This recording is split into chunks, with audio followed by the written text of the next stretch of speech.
Celebration time. Come on.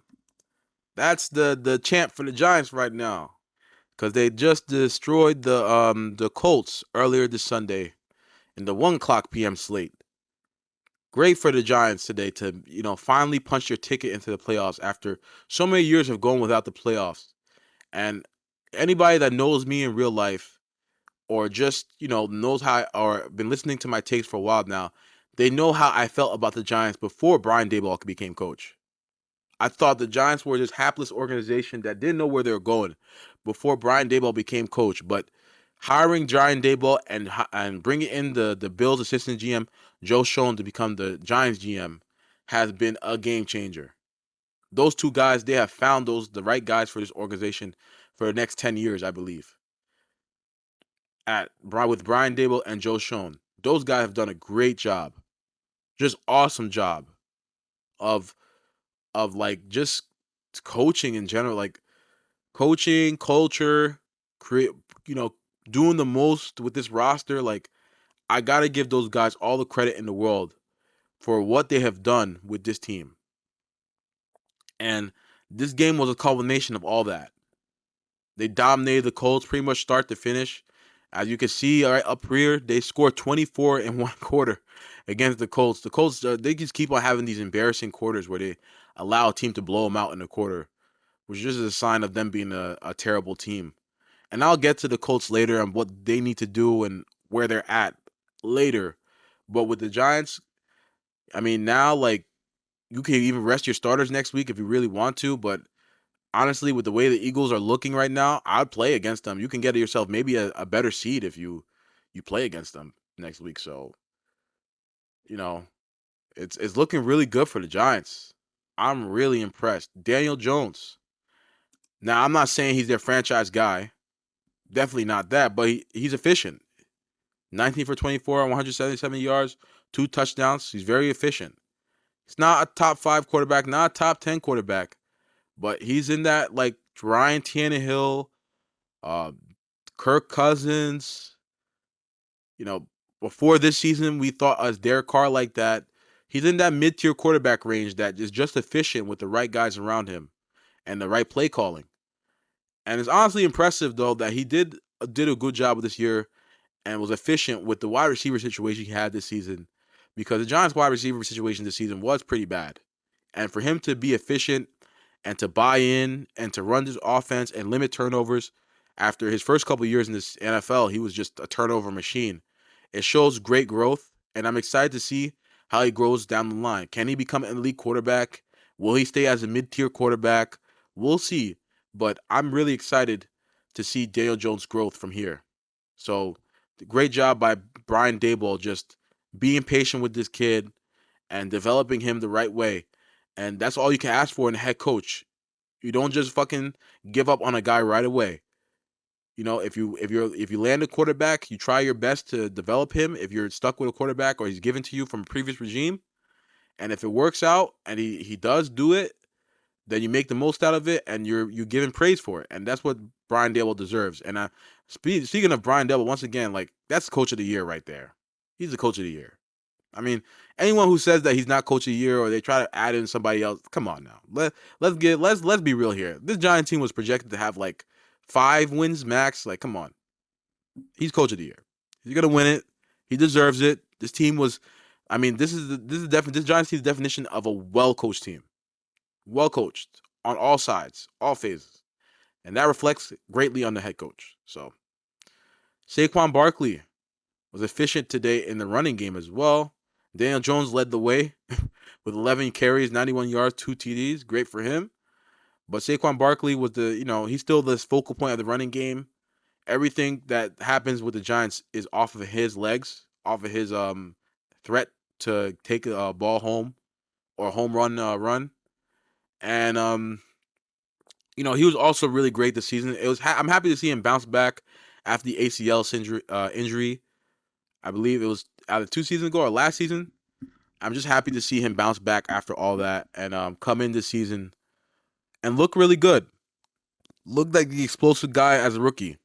Now, I still don't agree that he should have been the third pick in the draft or he was like the second pick in the draft in the 2018 draft. I think the Giants, I didn't think he should have been the second pick in the draft in terms of my preference, but you can't look back and try and change things now. The previous GM Dave Gettleman is gone, thankfully for the Giants, and you have him now. So while you still have him on a rookie deal, make the most out of him. Um, do I think Saquon Barkley should get paid top tier running back money? Yeah, I think he should. I think he should get paid top tier running back money because he's still like the focal point of this offense. His running ability and his game in the passing game as a receiving back. So they need to pay him. I think that paying him would be beneficial for them. And we look at the receivers again. Richie James, this game kind of stepped up, and that's good because Richie James has been a guy that's been a journeyman NFL player, and he's not really like anything too special, like long term, but like it's nice to have like guys like this step up when you need them.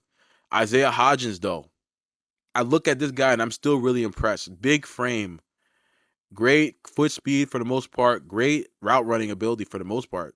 He's not an elite route runner, but he has some nice running wrinkles. And the Giants should keep him, man. I think he's a good number 2 wide receiver. I don't think he's a number 1 wide receiver, but he's a good number 2 wide receiver. Keep him around, and you know, I don't think the Giants make the Super Bowl. They're in the playoffs now, but I don't think they make the Super Bowl. If if you can, keep on adding talent to this wide receiver core. Maybe draft the wide receiver. If you're gonna bring one through free agency, make sure he doesn't quit on the team like Kenny Galladay did.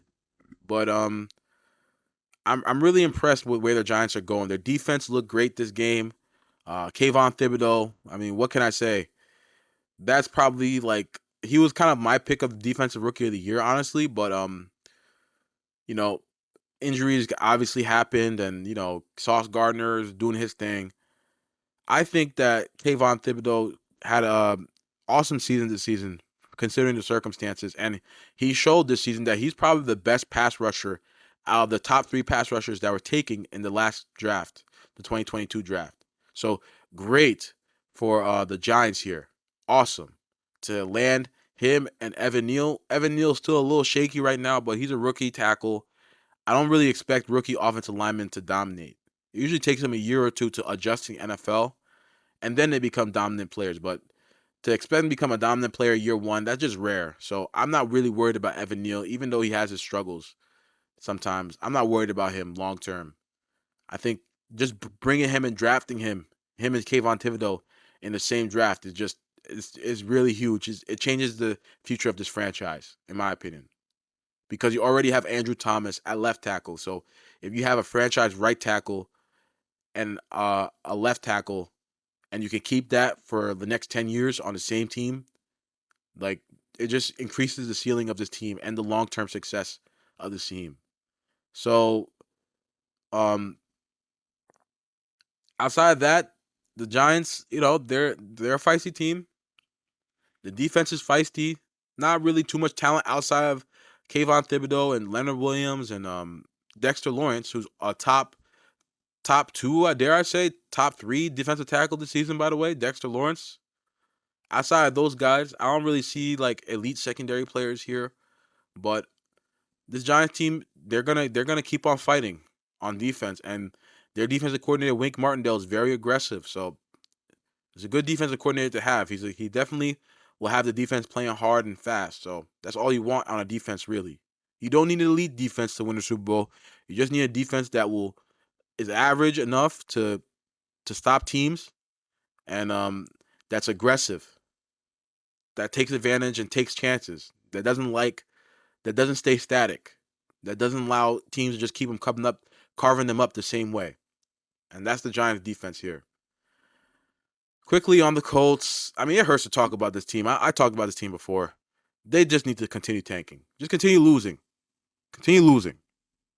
Like, don't even like try and win next week. Continue losing. Continue to tank.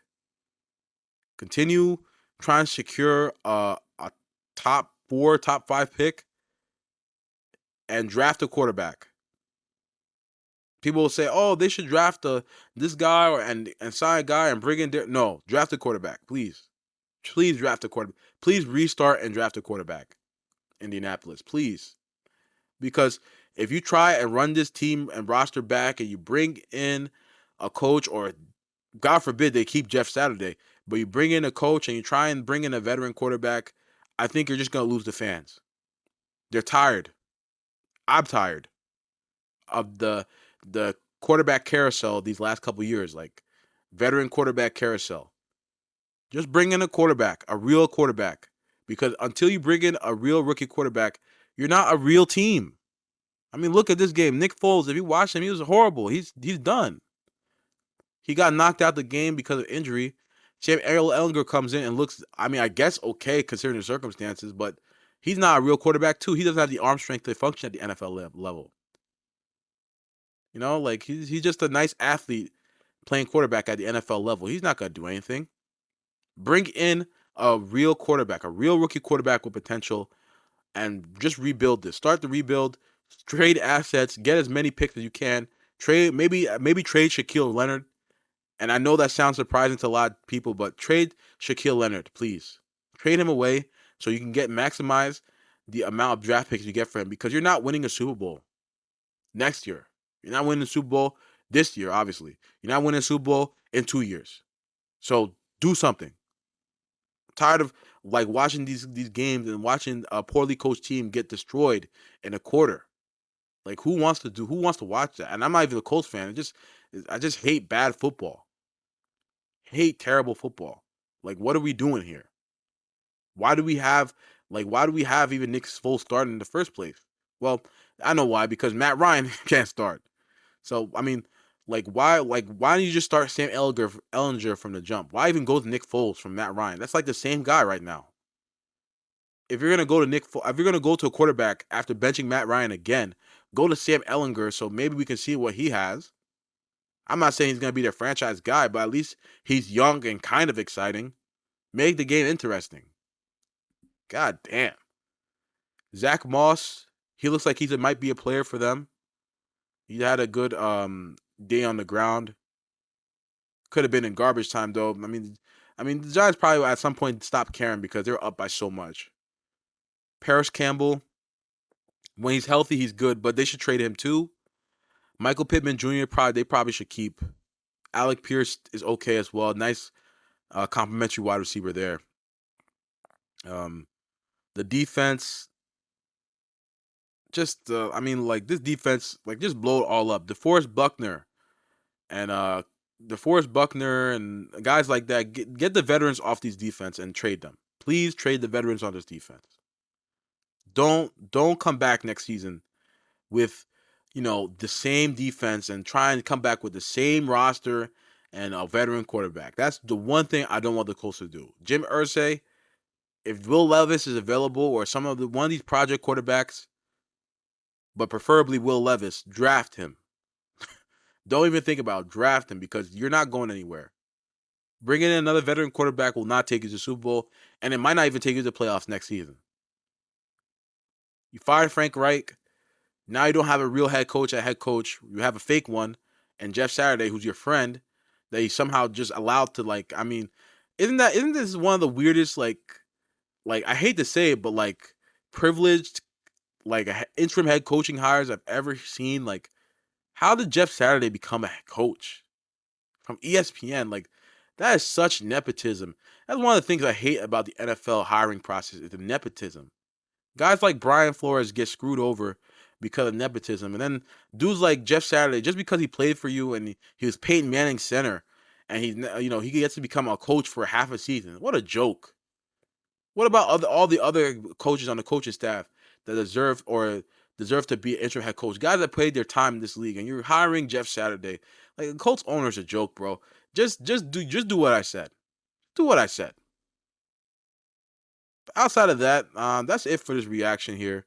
Like I said, I gave you my thoughts on both of these teams. If the Colts don't do anything, they're fucked. Congrats to the Giants. Once again, Brian Dable Coach of the Year.